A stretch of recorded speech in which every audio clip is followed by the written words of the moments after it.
Bismillahirrahmanirrahim. Assalamu alaikum, my viewers and my students.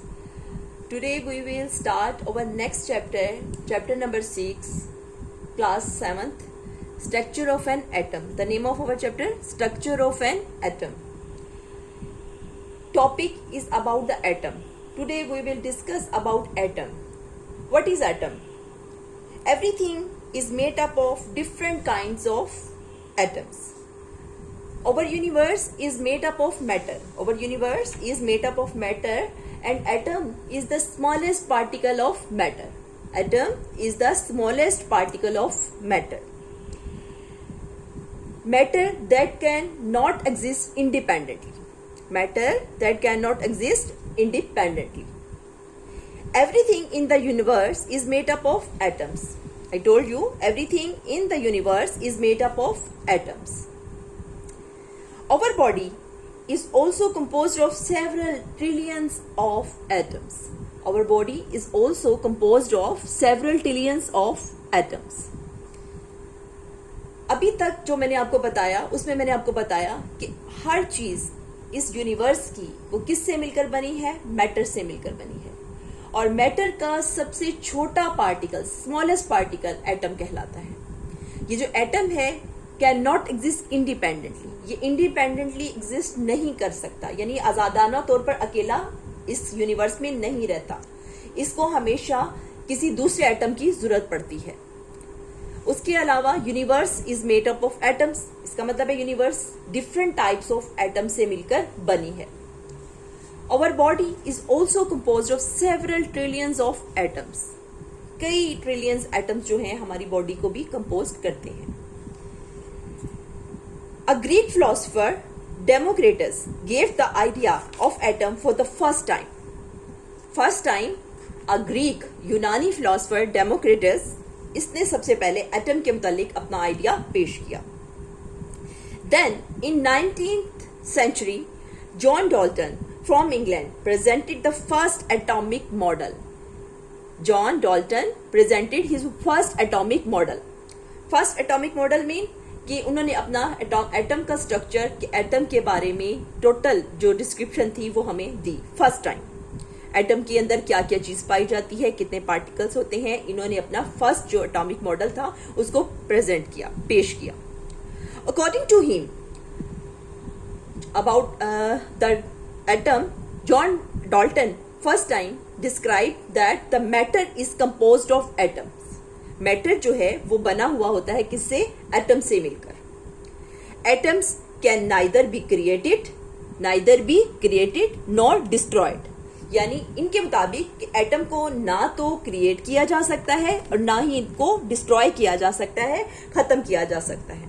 Okay जी, this is the description about the atom, general description कि हमने atom के मुतालिक, atom की थोड़ी सी हिस्ट्री जिसमें बताई और एटम के मुतालिक बताया कि ये मैटर का सबसे छोटा पार्टिकल है और ये आजादाना तौर पर अकेला नहीं रह सकता और हमारी बॉडी में भी ट्रिलियंस ऑफ एटम्स पाए जाते हैं।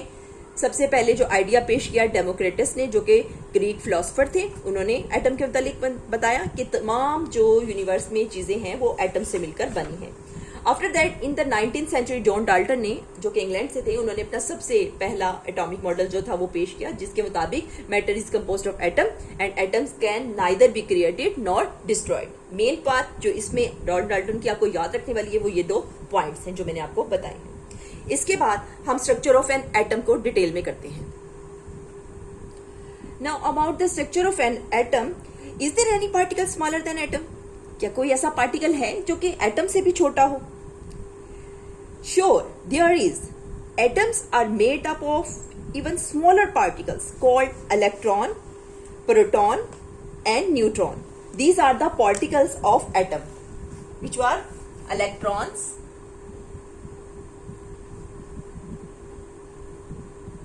protons,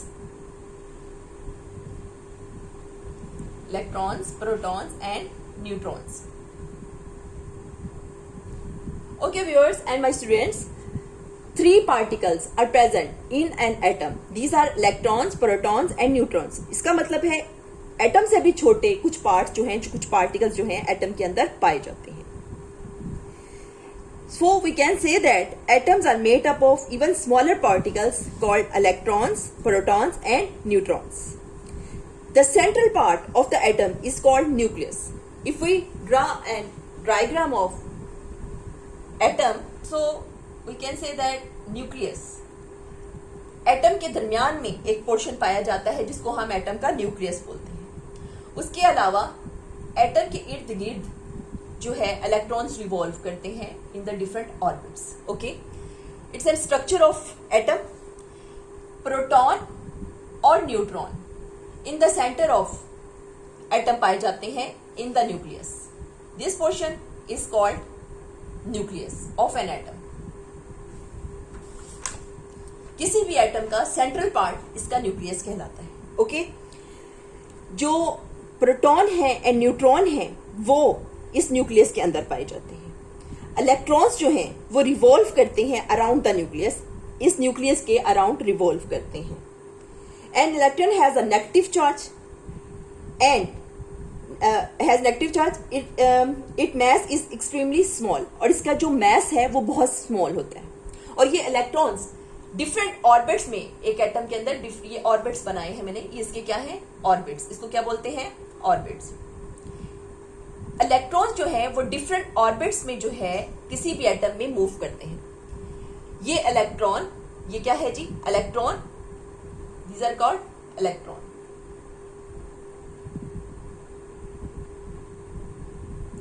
इलेक्ट्रॉन न्यूक्लियस के बाहर डिफरेंट ऑर्बिट्स में जो है मूव करते हैं। ये एक ऑर्बिट बनाया है, ये दूसरा ऑर्बिट बनाया है, हम इसको डिटेल में भी करेंगे, लेकिन फिलहाल जो इसके स्ट्रक्चर में आपको जानने की बात है कि इसका सेंट्रल पार्ट जिसके अंदर के प्रोटॉन और न्यूट्रॉन है इसको हम न्यूक्लियस बोलते हैं, और इलेक्ट्रॉन जो है वो रिवॉल्व करता है डिफरेंट ऑर्बिट्स के अंदर। न एक इलेक्ट्रॉन ही होता है, इसमें मैनी इलेक्ट्रॉन्स पाए जाते हैं और इसकी डिस्ट्रीब्यूशन भी डिफरेंट होती है। जैसे इसका जो फर्स्ट ऑर्बिट है इसमें ज्यादा से ज्यादा 2 इलेक्ट्रॉन आते हैं, उसके बाद नेक्स्ट वन में 8 आते हैं। तो किसी एटम के स्ट्रक्चर को जब हम डिस्क्राइब करते हैं तो उसमें हम इसको ये बताते हैं कि इस तरह से इसके अंदर डिफरेंट इलेक्ट्रॉन्स जो है वो रिवॉल्व करते हैं। इसका मतलब मैंने ये 2 इलेक्ट्रॉन ये और 8 ये, इसके अंदर मैंने 10 इलेक्ट्रॉन बनाए हैं। तो किसी भी एटम के अंदर जितने इलेक्ट्रॉन होते हैं उतने ही उसके अंदर प्रोटॉन की तादाद होती है। इसका मतलब 10 ही इसके अंदर प्रोटॉन होंगे। ओके, न्यूट्रॉन की तादाद डिफरेंट हो जाती है लेकिन सेम भी होती है, तो यहाँ 10 ही हम न्यूट्रॉन रख देते हैं।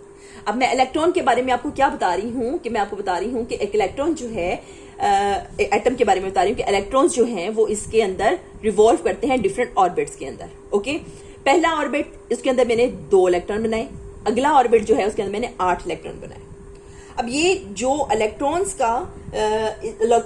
के अंदर नेगेटिव चार्ज होता है, इलेक्ट्रॉन के अंदर क्या कौन सा चार्ज होता है, ये रिवॉल्व करते हैं अराउंड द न्यूक्लियस, और इसके ऊपर चार्ज होता है, नेगेटिव चार्ज पार्टिकल्स होते हैं किसी भी एटम में, और its mass is extremely small.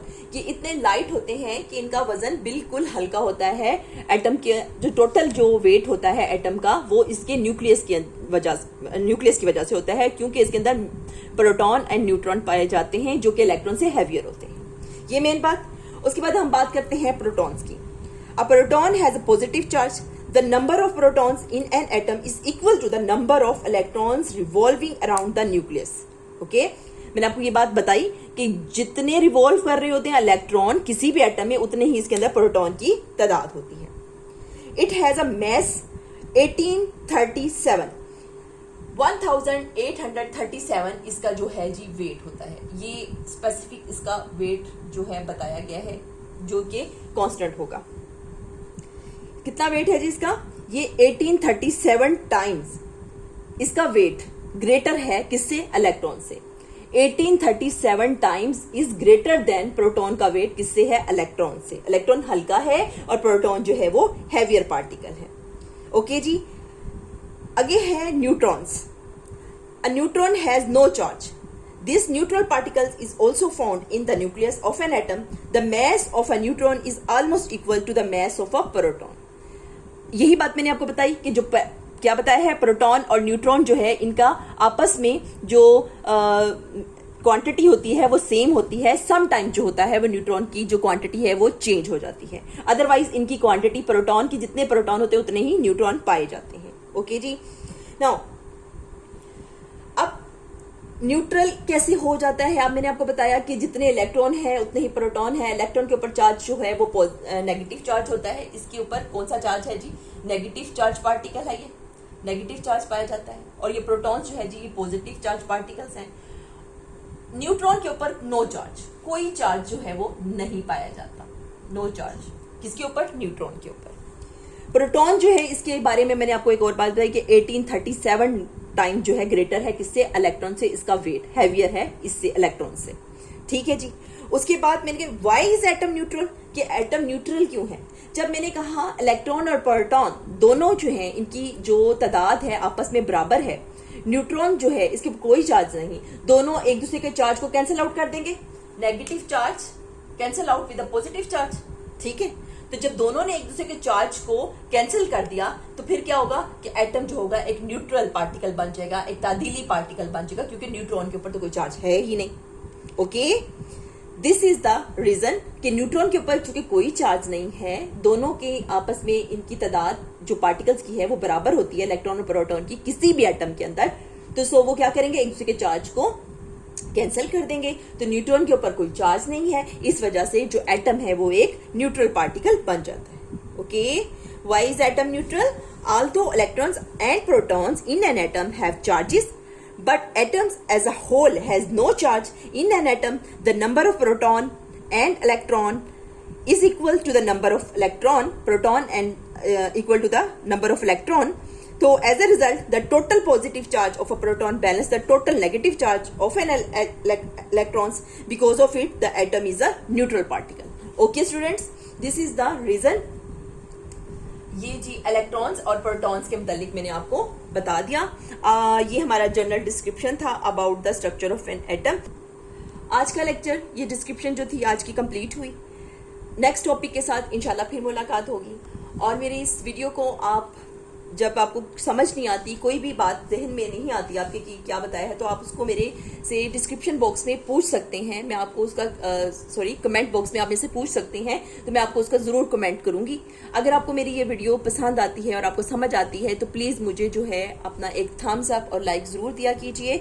और जो समझ ना आए उसको आप मेरे से कमेंट बॉक्स में पूछें, मैं आपको उसका आंसर करूंगी। अल्लाह हाफिज़।